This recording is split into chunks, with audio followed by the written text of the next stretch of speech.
Hello, welcome back to my YouTube channel. तर जसं तुम्ही माझ्या लास्ट व्लॉगमध्ये बघितलं, मी बालाजी टूर्स थ्रू सोलापूर दर्शनसाठी आली आहे आणि आता मी पंढरपुरात आहे. पंढरपूर दर्शनचा व्लॉग मी ऑलरेडी अपलोड केला आहे, तो तुम्ही नक्की पहा.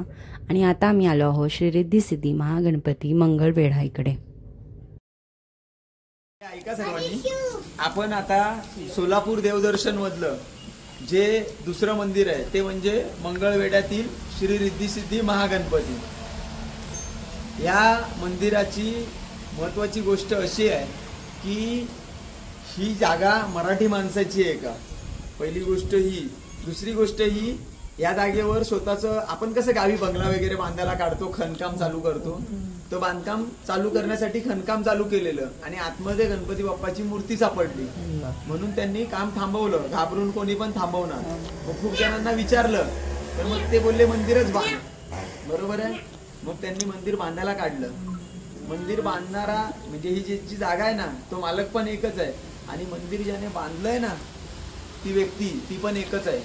टोटल 42 वर्ष लागले आहेत हे मंदिर बांधायला. त्या मराठी माणसासाठी जोरदार टाळ्या.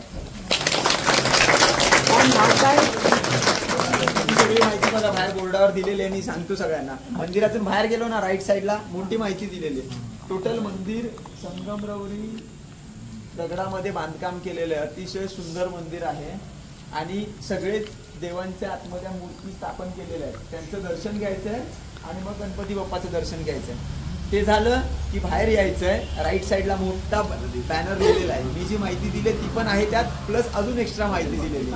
आणि मंदिराच्या साईडने पाठवून जाल ना तर सगळे जे संत झालेत ना आपल्या महाराष्ट्रामध्ये, संतांचे पण सर्व मूर्ती त्यांनी स्थापन केले. तर ती पण माहिती आपल्याला बघायची. सर्वांना कळालं इथपर्यंत? गणपती बाप्पा मोरया, मंगल मूर्ती मोरया, मामा की जय.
मंगळवेढा या संतभूमीत श्री रिद्धिसिद्धी महागणपती हे एक प्रसिद्ध गणेश मंदिर आहे।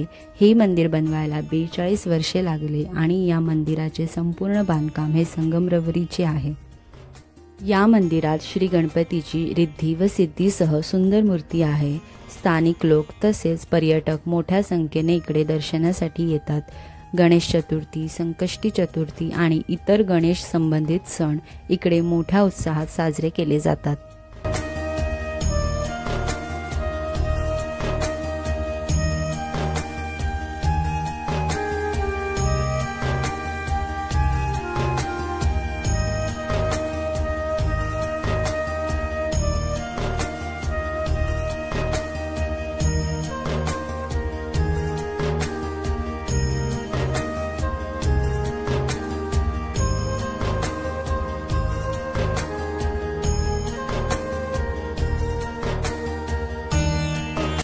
हे मंदिर खूप सुंदर आणि रेखीव बनवलं आहे।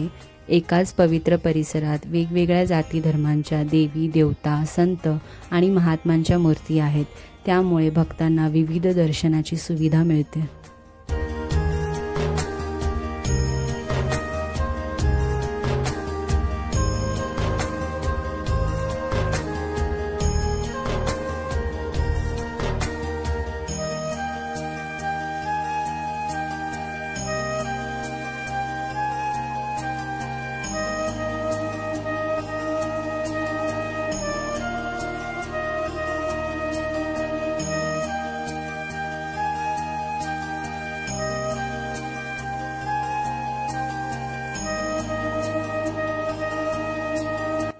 तर अशा प्रकारे आम्ही या सुंदर गणपती मंदिराचे दर्शन घेतले आणि इकडे मंदिराची सविस्तर अशी माहिती दिली आहे, ज्यामुळे तुम्हाला अजून काही डिटेल्स कळतील। त्यानंतर तुम्ही जर कधी पंढरपुरात आलात तर या मंदिराला नक्की भेट द्या। हे मंदिर खूप बघण्यासारखे आहे। आणि आता आम्ही परत आलो आहोत भक्त निवासात पंढरपूर इकडे बालाजी टूर्सवाल्यांनी सगळ्यांसाठी जेवणाची सोय केली होती। अनलिमिटेड व्हेज थाळी हे जेवण होतं आणि खूप छान सोय केली होती। त्यानंतर उद्या अर्ली मॉर्निंगला 4 वाजता आमचं चेकआउट आहे आणि आम्ही उद्या कुठे कुठे दर्शनाला जाणार आहोत हे मी तुम्हाला नेक्स्ट व्लॉगमध्ये दाखवणार आहे। So stay tune and thank you for watching. Bye.